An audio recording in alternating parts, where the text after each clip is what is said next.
My project is a continuation of one I presented in an earlier module, which is predicting ferry passage cancellation in the Calmac fleet, which runs in Scotland across many islands and the mainland. There's a real issue now of high cancellations, and it's affecting people living in the islands, tourism and business. And the idea is that we could improve the prediction. Currently, I experience this currently as well. You can go onto the website and there is a status signal. It's green is fine, and then one exclamation mark that it means there's possible disruptions, and two exclamation mark means disruptions. The communication of this isn't great because quite often these disruptions are because of ferries out of action. There are problems with lifts, which might mean that fewer people can get on. There can be problems, technical problems, but also there can be weather problems. Recently I was travelling with one, and this is the text we received, and it was irritating because we just arrived and we received this text for the next day, and it just said there would be wind and do you want to cancel?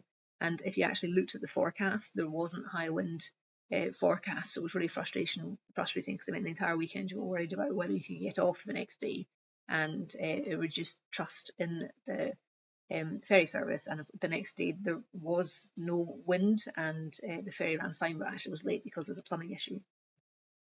As I've written in the previous project, success would mean better redirection of customers to other crossings and reduced satisfaction, and hopefully better resumption of services.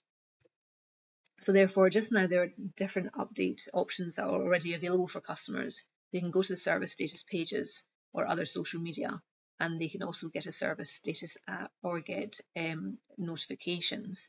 But these notifications, again, do seem to be just written ad hoc and aren't very thorough to allow proper understanding of the uncertainty.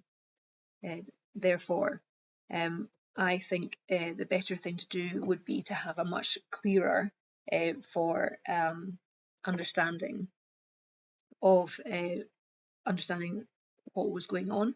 And so here I've just taken what they have just now to show that you could have a rating overall that matches the risk rating, but perhaps have a rating that relates to the wind, and then a rating that relates to the boat position. And if you clicked on it, you could have a more thorough explanation as to why a scoring system, that a bit like the avalanche scoring system in the Alps for snowfall, could be, and therefore there's much more clarity as to whether it's a long-term or a controllable boat issue, or whether it's determined by the wind, and how certain it is if it's both a boat issue and a wind issue and a berthing issue, what the disruption likely would be. With this machine learning project, there are fewer privacy considerations, the main one just being the sending out to people booked on boats, but that's a servicing issue as opposed to the data being used in the data sets for the AI part of it. But being in Europe, it's GDPR, and that can be easily minimised and managed. And it would have to be considered also that the main bias would be towards the boats, because different boats have different issues with their age and their build and their size and their manoeuvrability. And we just have to make sure that if they are updated or changed to the service, that the scoring applies to them, moves with them. And I think it'd be very easy to have a more coherent explanation as to why things aren't working. Thank you.